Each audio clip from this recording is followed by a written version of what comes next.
I have felt frustration that we are in the United States and beyond. We are in political and government systems that always opt for policies of lies and denial than to tell the public the truth about subjects that might be distasteful or unpleasant or unsettling. I can say, I think with confidence, but I can't prove it in a court of law.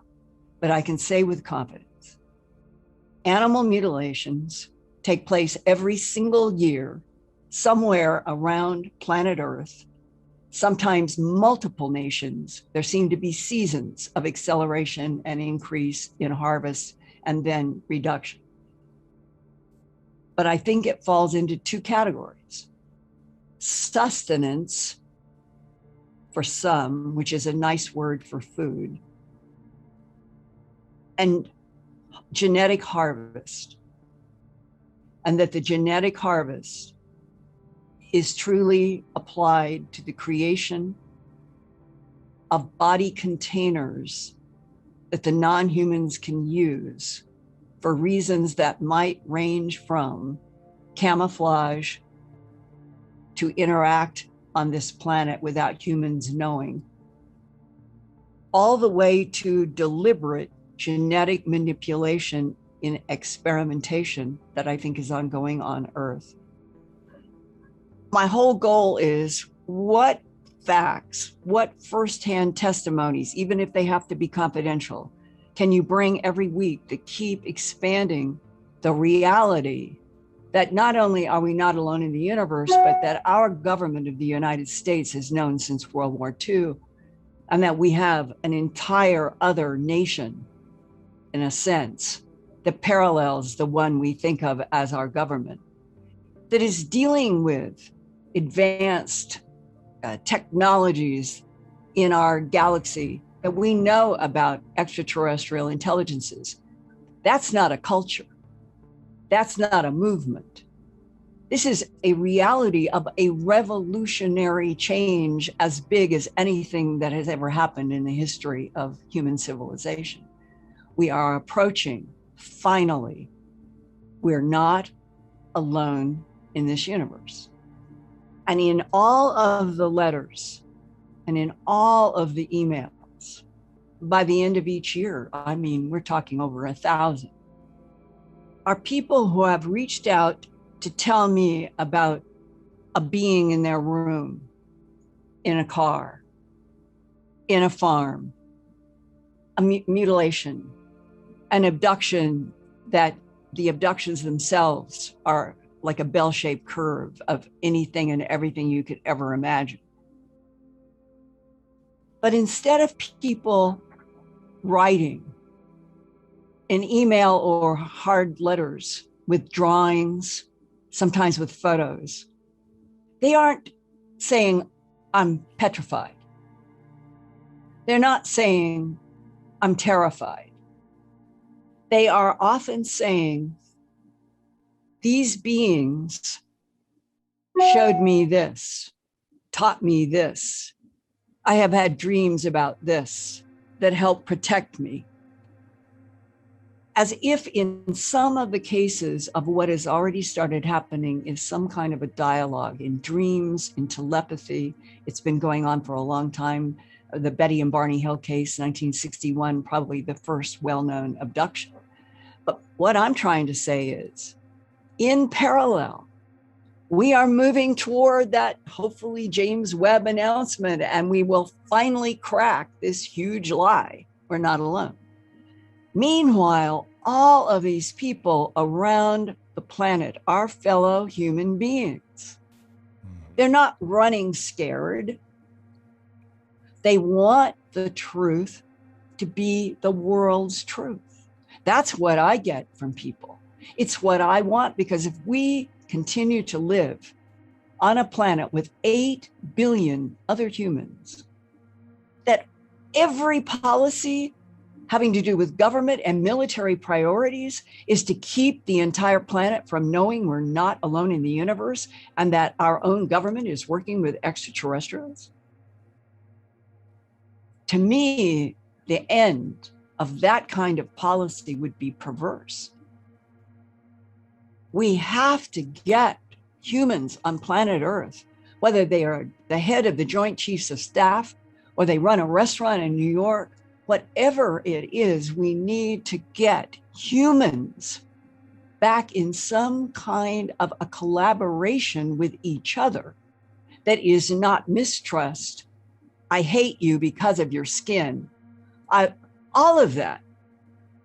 Maybe if we finally were told the whole truth, that we are a genetic experiment from 3 competing extraterrestrial civilizations, and that maybe 2 of them actually care enough to see us evolve, that maybe they are the ones who have kept us free from annihilation by hostility.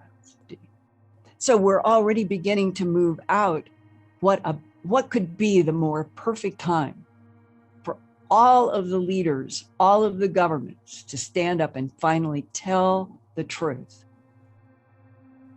It might calm some of the political agitation that seems to me to be taking hold of the whole planet in a very negative way. Become a member on Patreon to get full access to all exclusive content. A few of the perks is the full-length ad-free video version of the interviews, face-to-face interviews, bonus shows, and behind-the-scenes footage. You will also receive the video interview way in advance before the audio-only interview gets dropped on all platforms. Sign up and become a member today for only $3 a month. The link is in the description. But this is really an important. Back in 1979, when I was director of special projects at the CBS station in Denver, and there were headlines in the newspapers and on radio and TV about these bloodless, trackless animal mutilations. And the word that appeared in headlines was, again, the return of. And I had come from Boston, where I had done all the medical and science programming for the ABC affiliate WCVB. And I was now in Denver, hired to be director of special projects. And my husband was working for Time Inc. And so we had these busy lives. And I had honestly never heard of animal mutilations before being hired to be director of special projects at the CBS station. And then having headlines in the Denver Post and the Rocky Mountain News, the return of bloodless, trackless animal mutilations. And I wanted to get to the bottom of it. What is this about? And that was in September of 1979. And 43 years later, I'm talking to you in 2022, October, and looking back at that moment as I'm reading those headlines and thinking about all that has happened. The reality check for me as a journalist, as an executive at a TV station, about the impact of animal mutilations and what they were about came to me at the Eureka Springs conference in Eureka Springs, Arkansas. Probably would have been around maybe the year A Strange Harvest broadcast on May 25th, 1980. I was then being asked to go to conferences, MUFON and all sorts of conferences. And this may have been around 1982 or 3, because it was in 1983 that that spring in March, I signed a contract with Home Box Office in New York City to do an hour special for HBO that we had the agreed upon, the title, UFOs, the ET Factor. That is extremely significant that HBO was willing to do that title within only 3 years, approximately, of my doing A Strange Harvest. And in those 3 years, there was a tremendous evolution that took place from when I started the investigations and was talking with ranchers and law enforcement. Law enforcement had this mantra: oh, it's predators, disease, or satanic cult. That's what you would hear. And I would ask deputy sheriffs and people, where is this coming from? Why are there so many people in law enforcement who say that, when I'm getting medical evidence and veterinarian evidence that's quite opposite? And nobody would stand up and say, well, it was distributed in a memo. It was, well, that's what we are told to say. And with that as background, jumping to the Eureka Springs Ozark Conference, let's say that it was somewhere around when I signed the contract for HBO, might have been the spring of 1983. I decided that I was going to do a test of public reaction to what I had literally hundreds of cases that I was getting from a variety of sheriffs. I was going beyond the state of Colorado.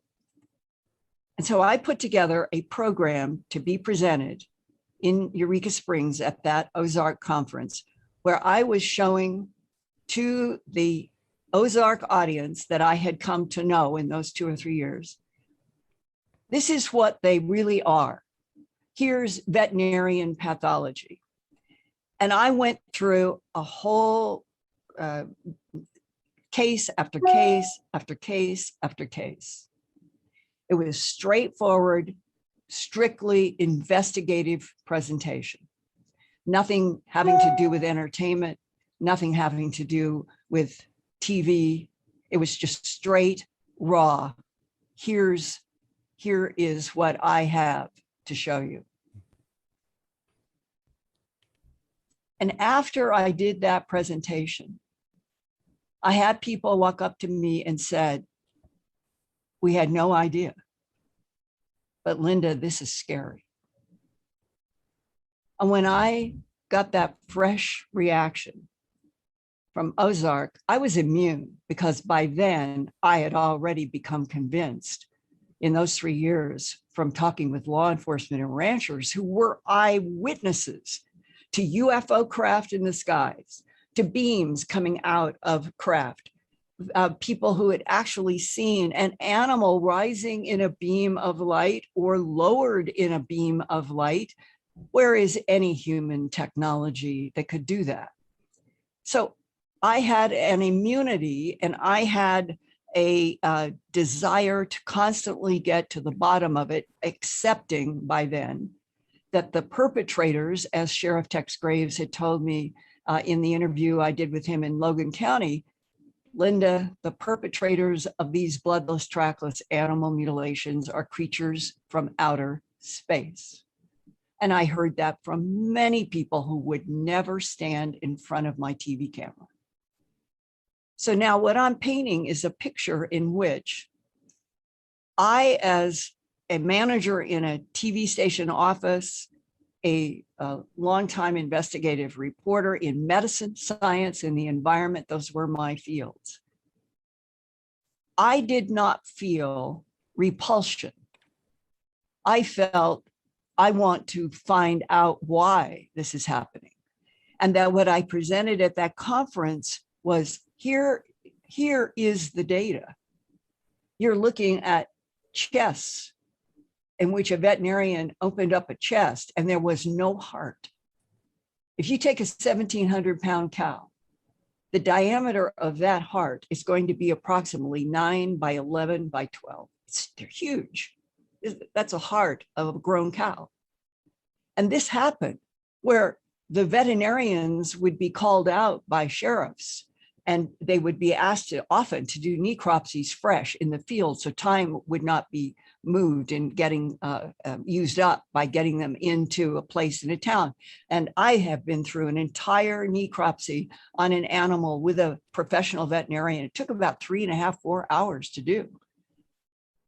And when there were multiple reports, no surgery, no excision lines on the outside of the chest, the abdomen, or any part of the body except ear missing, eye missing, tongue missing, jaw flesh missing on the same side of the missing eye, ear, and tongue, genitals in probably 90% of the cases, male and female, removed in either an oval, a circle, or a square. Cuts that were only high deep, no blood, no fluid. Probably 90% also rectums cored out, vaginal tissue cored out. And it's the same all over the United States, Canada, Mexico, Central America, South America, Australia, New Zealand, all over Europe. Can't get accurate records from China.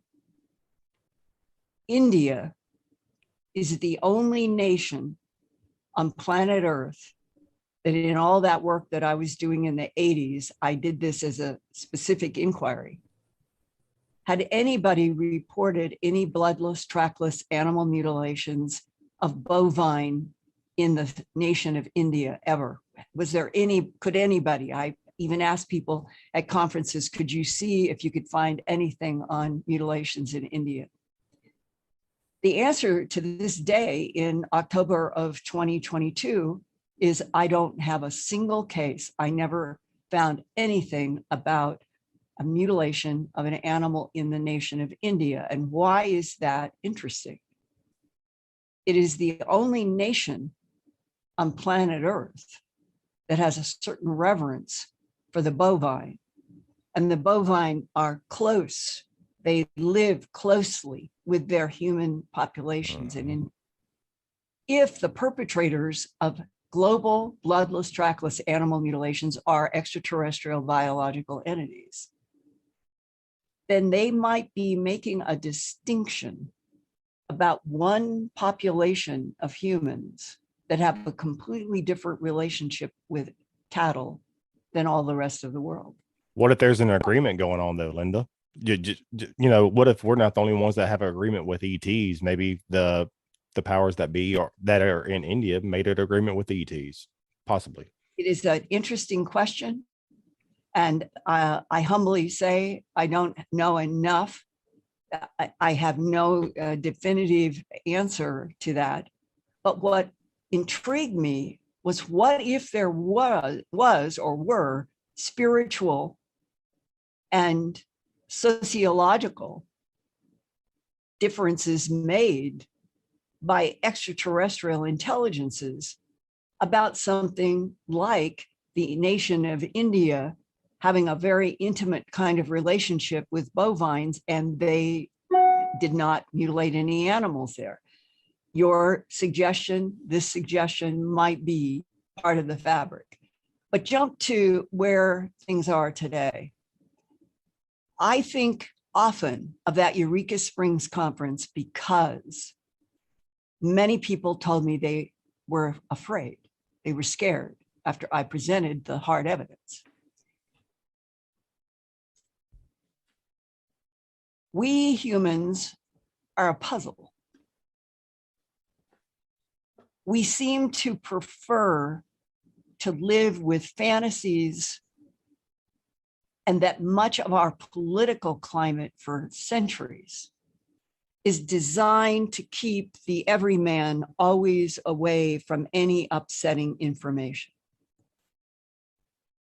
And then if you jump to 79 to 82 and 83, when I was really seriously getting into all kinds of serious investigations with professional medical and law enforcement, I never felt fear. I went out by myself, collecting in the plastic containers that were going to go to a pathologist, all kinds of tissue, working by myself. I do admit that a couple of times, as it was getting late in an afternoon and I was by myself in the middle of a pasture collecting excisions from an animal that included those which were the perpetrators, which then I remember once stopping suddenly and just staring at the excision, saying to myself, you actually could be cutting out the work of extraterrestrials on this animal. But I never felt fear. I have felt frustration that we are in the United States and beyond, we are in political and government systems that always opt for policies of lies and denial than to tell the public the truth about subjects that might be distasteful or unpleasant or unsettling. And I would like to turn now to you and ask you, from everything that you have investigated, and you're dealing with the forbidden. I was dealing with the forbidden, but I was doing it as a longtime professional journalist who went to Stanford University, got a master's degree in communications, worked in news, was put in head of different departments. And I took on animal mutilations as an environmental problem that then escalated through law enforcement to, Linda, we're not alone in this universe. The perpetrators of animal mutilations are extraterrestrial biological entities, and we would like to know why. So I, as a journalist, pick up that baton, and I want to understand why.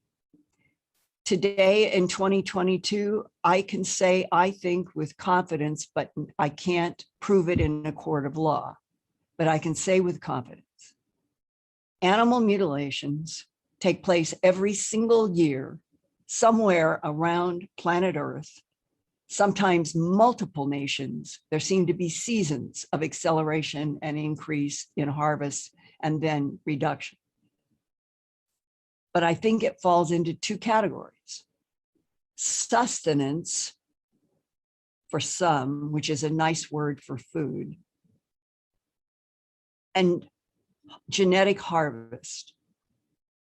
And that the genetic harvest is truly applied to the creation of body containers that the non-humans can use for reasons that might range from camouflage to interact on this planet without humans knowing, all the way to deliberate genetic manipulation in experimentation that I think is ongoing on Earth. I have had people who have worked for the CIA, NSA, DIA say to me,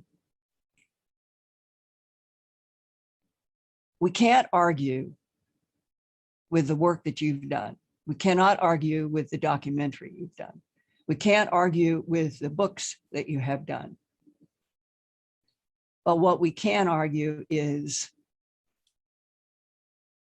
animal mutilations, human abductions, two sides of the same coin, interaction by extraterrestrials in which humans are largely taken and not killed, and often, for the most part, returned.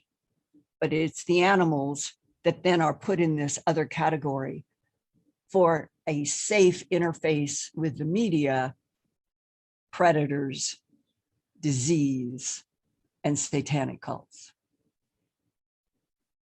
And it bothers me in 2022 when we're on a planet and in a nation in which there is so much agitation in the United States and other countries that fall around the question, who is in control of any given nation today? And those that are in disagreement with who is in control are raising issues of civil war, using tactical nukes. I personally think this is the single most dangerous time that we have been in since World War II. With many resonances and echoes of the same issues and the idea of Nazism and what Putin and all of them are pushing. Okay. What if a man who worked for the Defense Intelligence Agency, who wanted to meet me, worked through a man who worked in the World Bank in December of 1999, all three of us had to travel because the person working in the DIA as an analyst, had been there for 23 years. And he said that he could not meet anywhere near where he had worked or where he lived. And I decided I was willing to travel and see. And his opening comments were, Linda, I've spent the last 23 years analyzing the conflict on this planet Earth of 3 different extraterrestrial biological civilizations that have been in competition with each other over this planet Earth for at least 270 million years.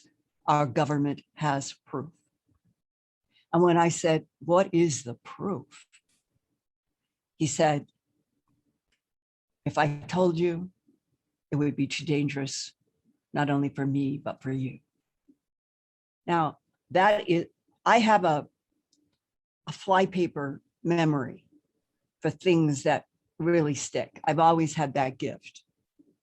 I've just told you real words from a real Defense Intelligence Agency analyst who retired in December of 1999 after 23 years of working as an analyst on the conflict of 3 extraterrestrial civilizations on this planet and how that affected the evolution of humanoids, which includes Homo sapiens sapien. We're the latest model. And he said, I have heard you in television interviews. And he had read my book, An Alien Harvest, in which I described that in the year 1983, that Home Box Office did a contract with me to do an hour for them, for HBO, that would be called UFOs, the ET Factor. And in that work, in the TV interviews, everything that I was doing in and around trying to do that project, I reported that the first place that I went as a location as part of my HBO effort was Kirtland Air Force Base out here in Kirtland Air Force Base is in Albuquerque, New Mexico. And it was a meeting with an AFOSI agent named Richard Doty, and it was set up for me entirely by attorney Peter Gersten. And Peter Gersten is the one who took the whole FOIA when it was first. We didn't have FOIA until the end of the 70s. And Peter Gersten acted quickly and applied Freedom of Information Act requests to every intel agency that he knew about, military agencies, all kinds of agencies. And that was the case that went to the Supreme Court in January of 1980. And that was where they had an in-camera session, because all of the intel agencies said that the material that Peter Gersten was asking for under Freedom of Information Act was a threat to national security. And that is where, when you would see dear Stanton Friedman, my dear friend and colleague, a physicist who had studied nuclear physics, and when he would go to conferences and open up those pages with all the black, everything blacked out, and sometimes there were versions later in the years when they would white out, as if whiting out would make it look less sinister than blacking out. It looks less nefarious. Yeah, our government at work. And hold on, Linda. I don't mean to interrupt you. And please do not lose your frame of thought with that. Okay. To everybody listening, one thing I have learned with Linda Moulton Howe, and I interviewed her 2018 Ozark UFO conference. And one thing I have learned over the years of watching her, she gets on a roll if she doesn't get interrupted nonstop. So if y'all are wondering why I'm not interrupting a whole lot, it's because she gets on a roll. I don't know why other talk show hosts and people just don't understand. Let her talk, and then they can put in questions every now and then. But go ahead, Linda. Go ahead. Bless your heart. Because, and I'll tell you, and to everybody listening, I have a mind that always goes, I go from seeing you and the screen and that I'm in my office. I've always been like this. I go into a place in my mind that is like, it's like I'm seeing everything that I lived, heard, saw. And it's like this movie is running inside of my head. And once I'm in there, to me, that is the richest part that I can contribute.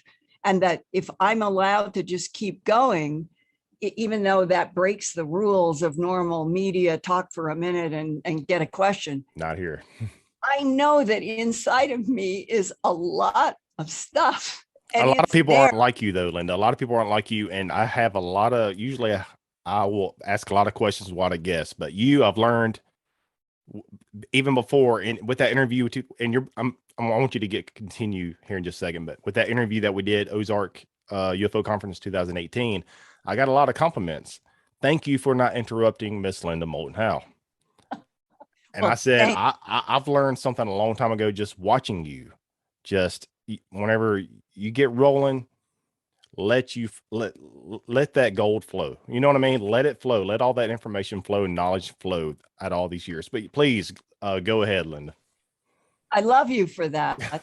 We all should try to understand each other and understand that some people are better this way or that way. And so thank you for that. And my mind has held where I wanted to move that next statement, because this became kind of an important part of what was happening.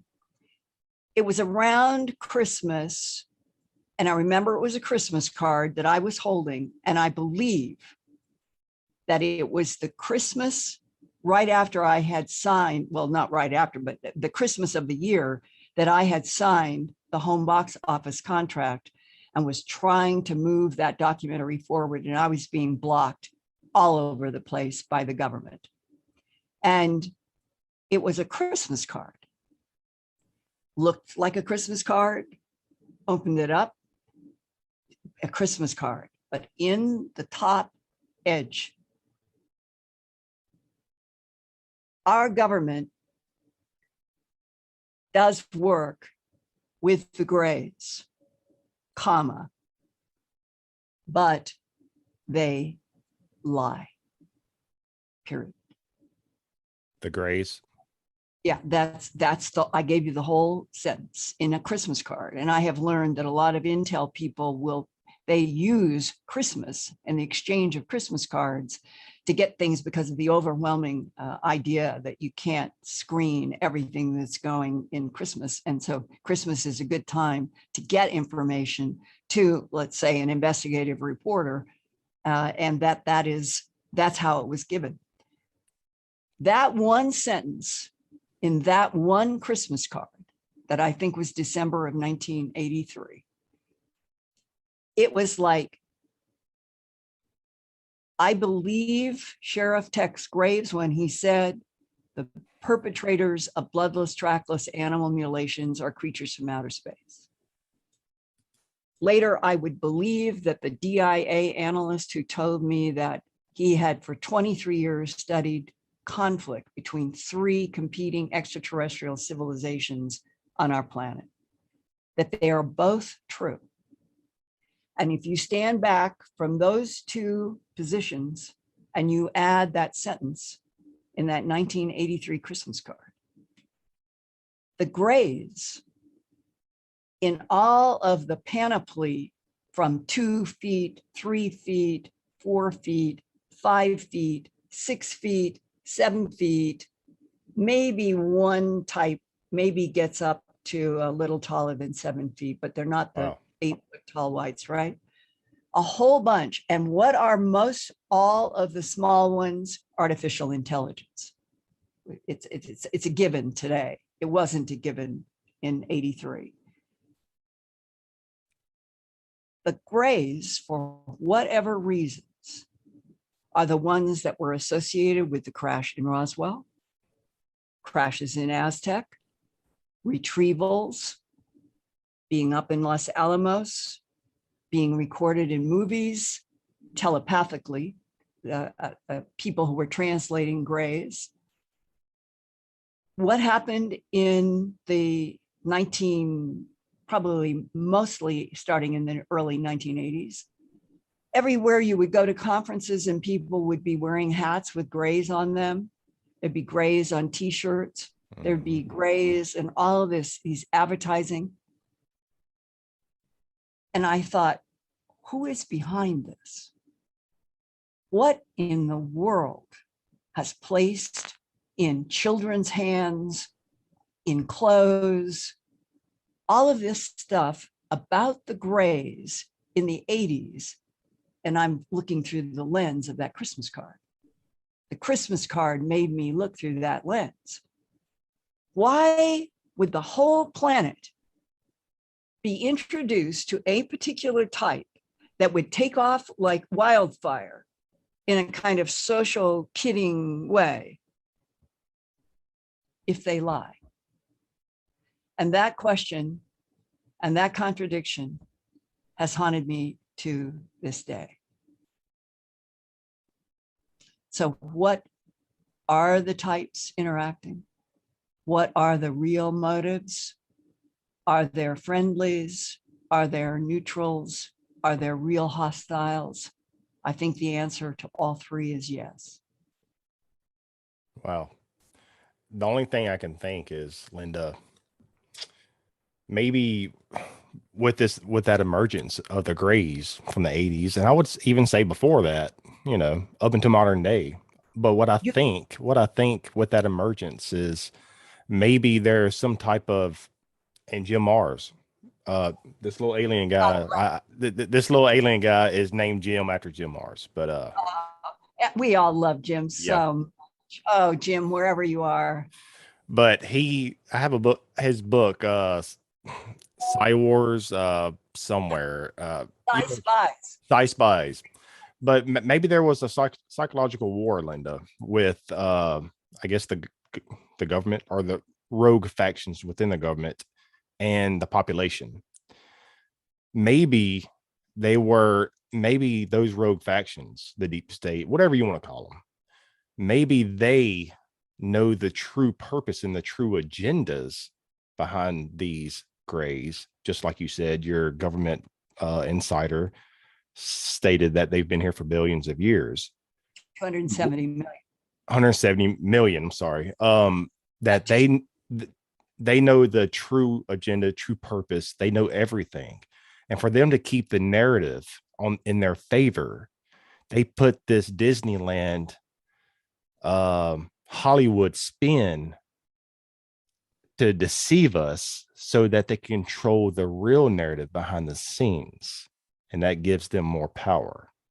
I think that it is very close to exactly what you have just said, and that right now there's internecine warfare in the Pentagon over this effort to open up unidentified aerial phenomena, UAPs, which are the historic UFOs.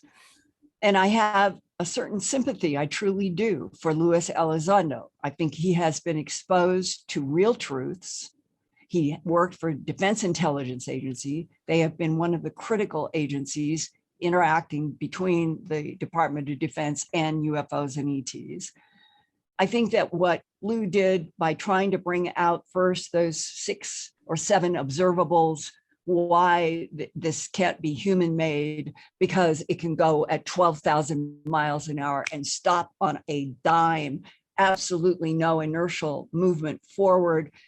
It's impossible. Humans could not withstand that, and we don't make anything that would do that. So Lou began contributing through what I thought was a very intelligent angle.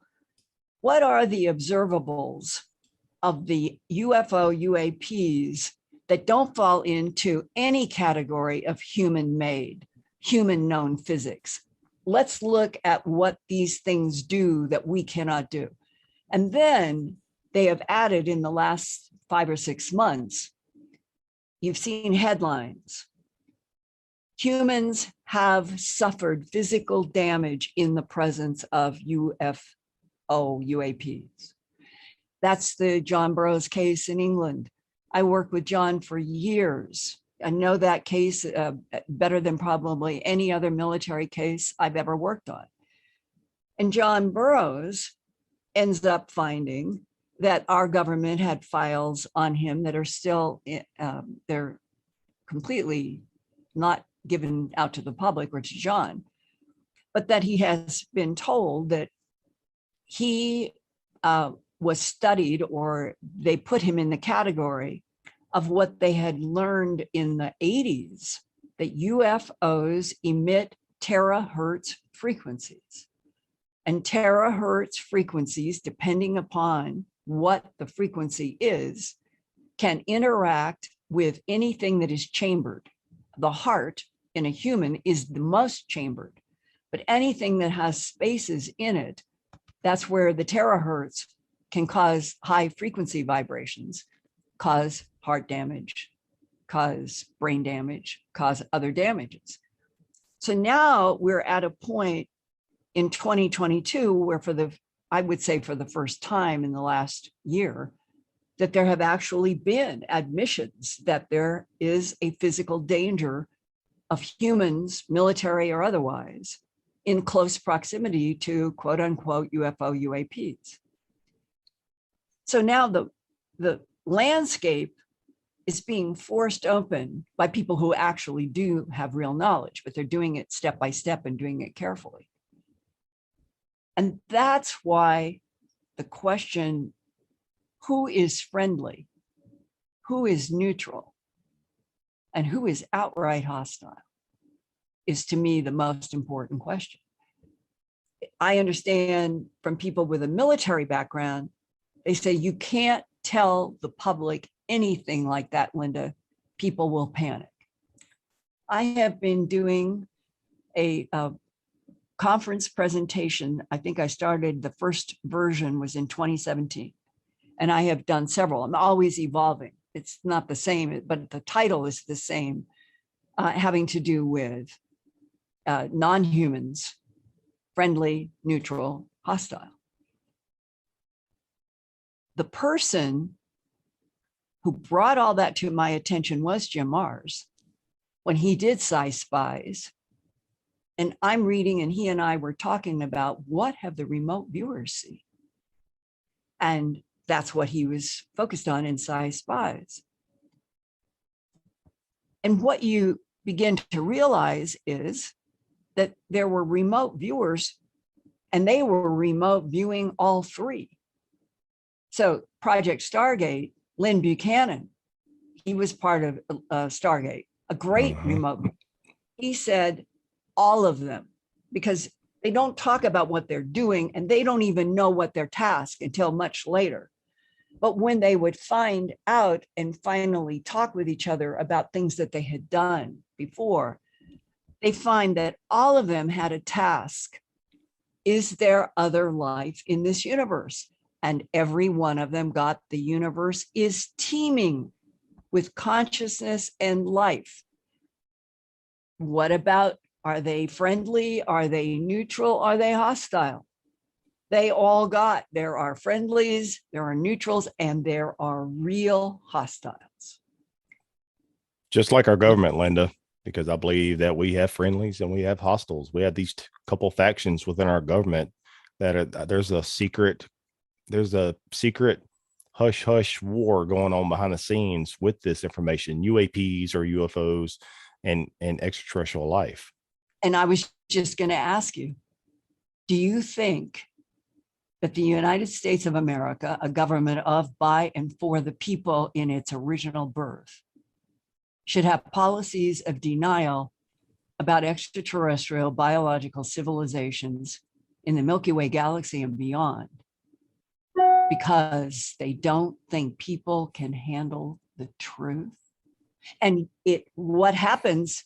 You got to take the training wheels off eventually. And just throwing the ball back to where you were.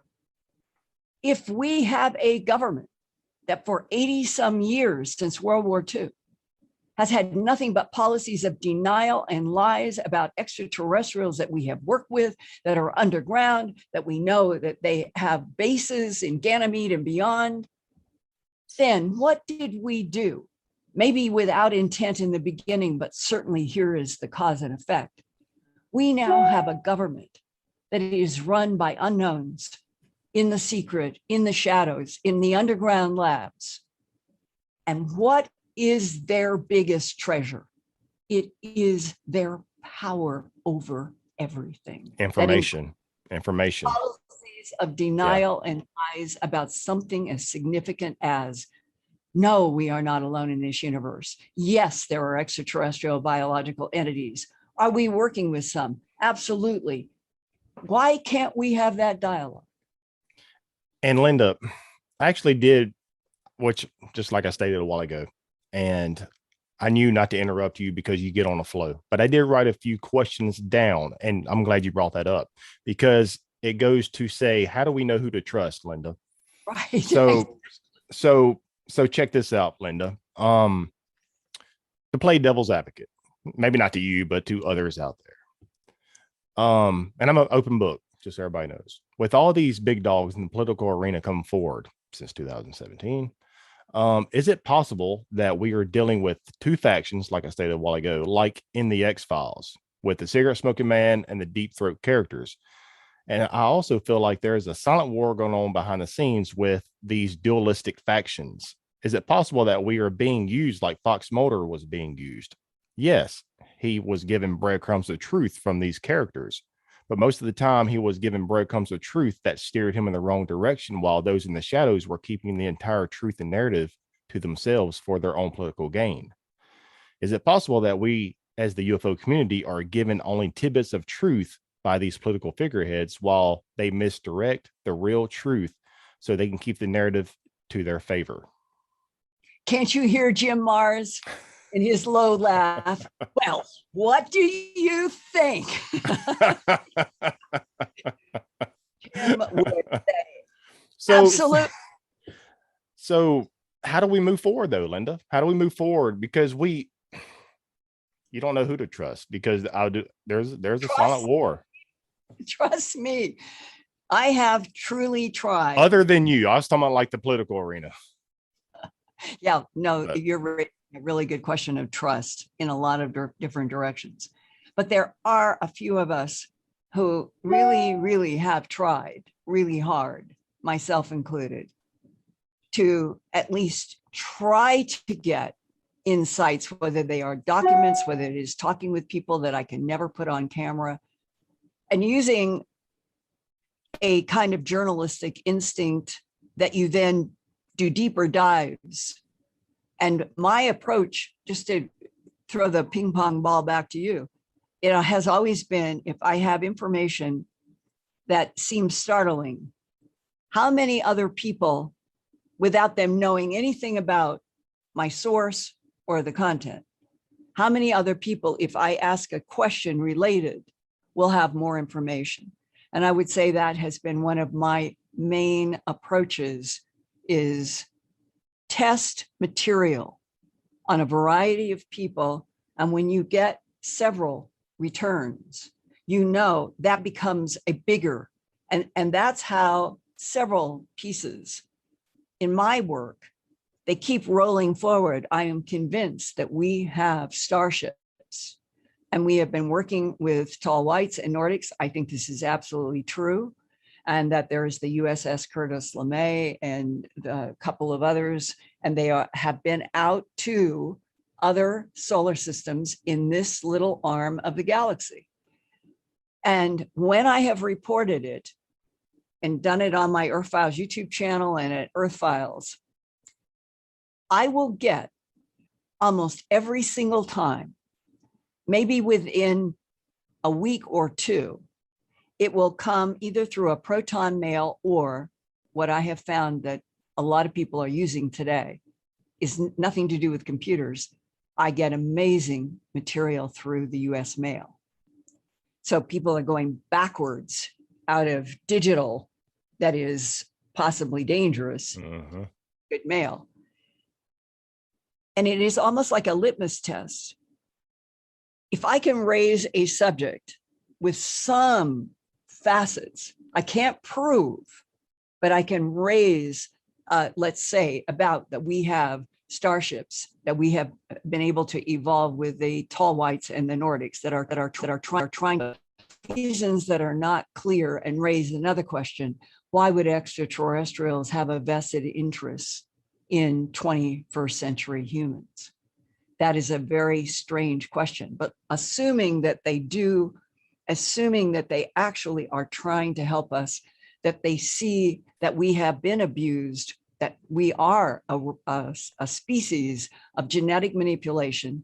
The document that I was shown at Kirtland 1983 is as germane today as it was astounding to me to read on April 9th, 1983. These extraterrestrial biological entities manipulated DNA in already evolving primates to create Homo sapien. That is an exact sentence out of that document that I was shown. And then toward the end, Project Garnet, and it said, all questions and mysteries about the evolution of Homo sapien on this planet have been answered, and this project is closed. Svante Pabo just got a Nobel Prize for the scientist who was able to put the Neanderthal genome in one piece and compare it to Cro-Magnon Homo sapiens sapien. Another genetic story that came out in the beginning of October was, if you have blue eyes on planet Earth, you are a generation from one human being genetic manipulation 9 to 12,000 years ago. That fits exactly into information that I have received going all the way back to working on A Strange Harvest, that extraterrestrial civilizations have used planet Earth as a laboratory, that they have done untold genetic manipulations of all kinds of things here, not just primate humans. And then one gene, and Pablo even named that gene as part of his Nobel Prize. This one gene it's the only thing that makes blue eyes over the next 9 to 12,000 years.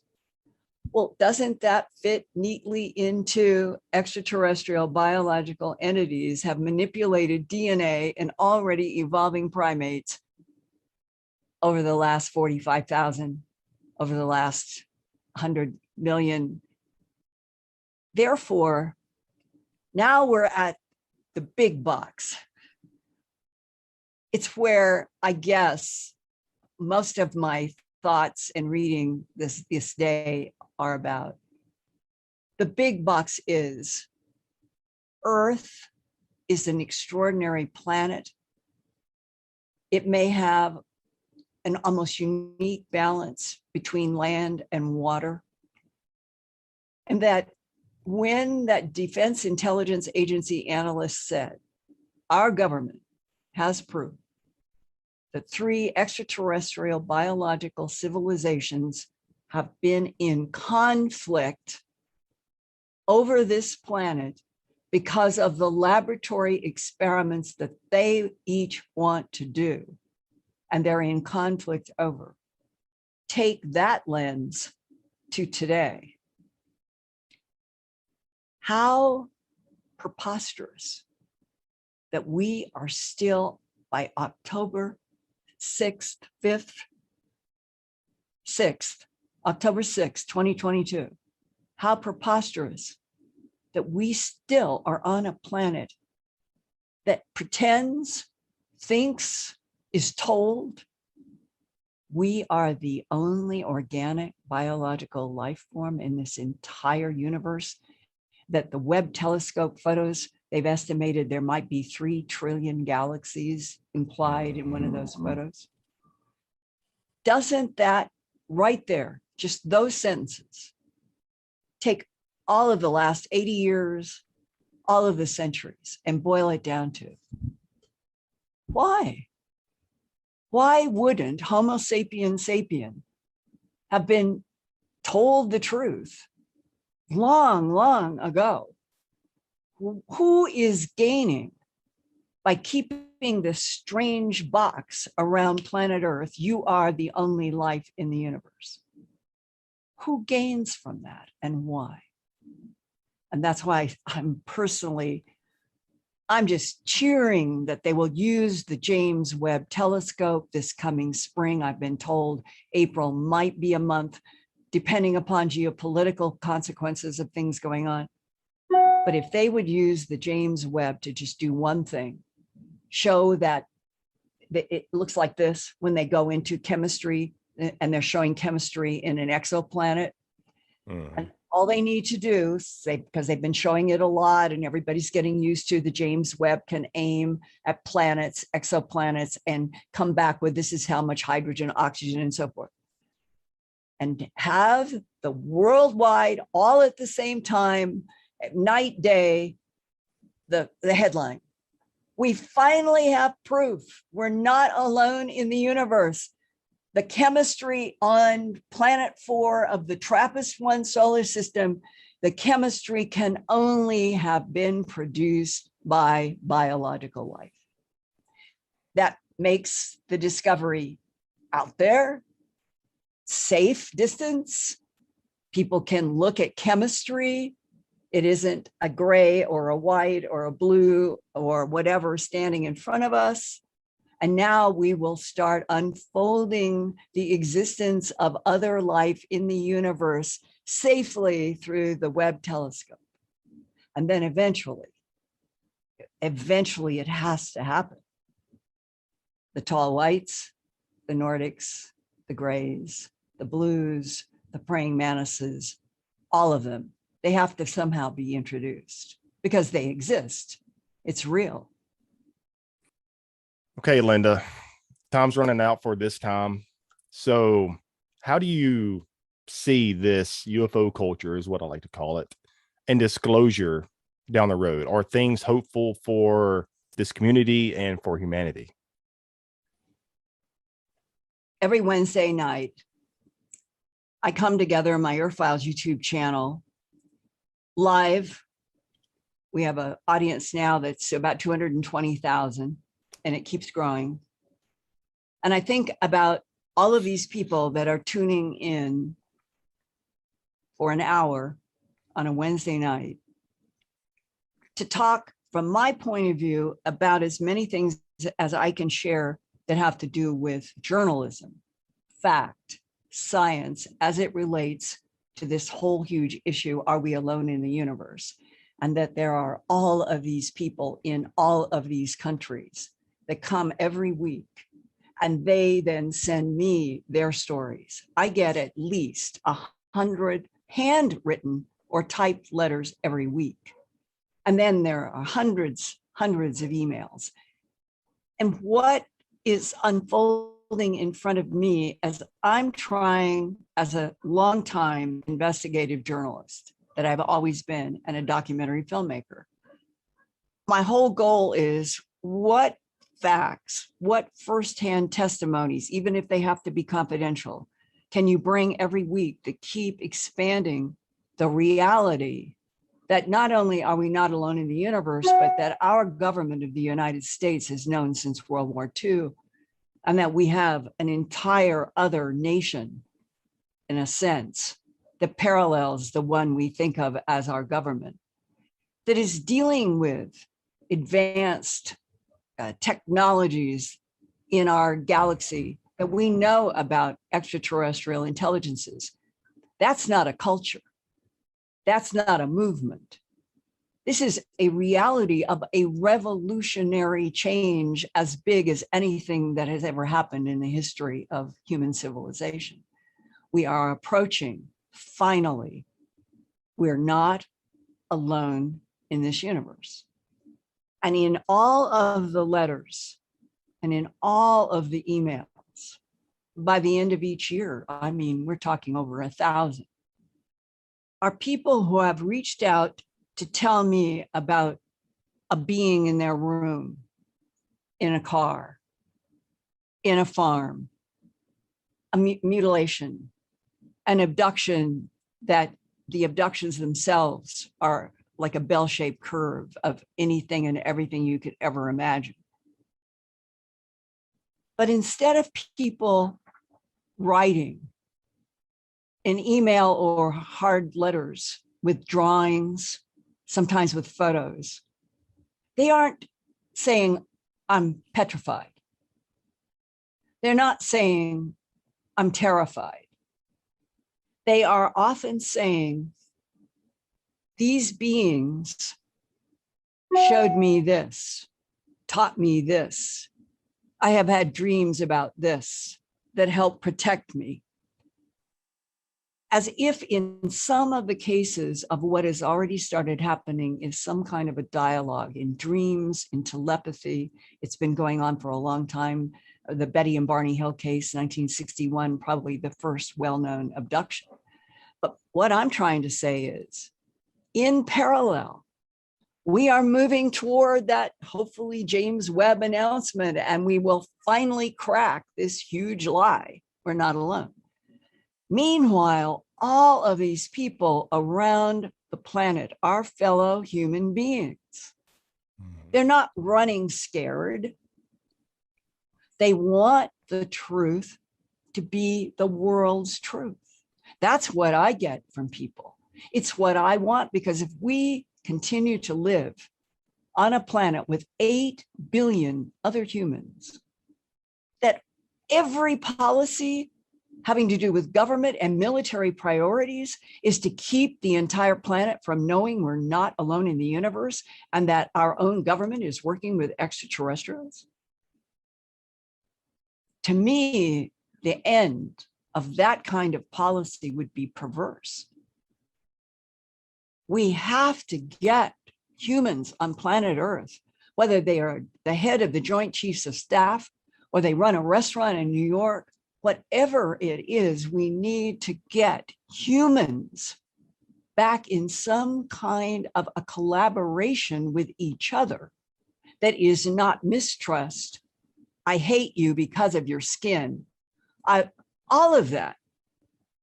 Maybe if we finally were told the whole truth, that we are a genetic experiment from 3 competing extraterrestrial civilizations, and that maybe 2 of them actually care enough to see us evolve, that maybe they are the ones who have kept us free from annihilation by hostiles. I would be cheering if we were given that announcement. I would not be running to the exit afraid. That's where I think if humans knew the truth, the whole truth, and that we might be something extraordinary to some extraterrestrials who eventually we might be able to truly publicly collaborate with, that would help us survive what right now Earth looks like it's going to be a bucking horse for the rest of this century in climate. Elon Musk says he's going to put 1 million people on Mars by 2050. So we're already beginning to move out what could be the more perfect time for all of the leaders, all of the governments to stand up and finally tell the truth. It might calm some of the political agitation that seems to me to be taking hold of the whole planet in a very negative way. Become a member on Patreon to get full access to all exclusive content. A few of the perks is the full-length ad-free video version of the interviews, face-to-face interviews, bonus shows, and behind-the-scenes footage. You will also receive the video interview way in advance before the audio-only interview gets dropped on all platforms. Sign up and become a member today for only $3 a month. The link is in the description.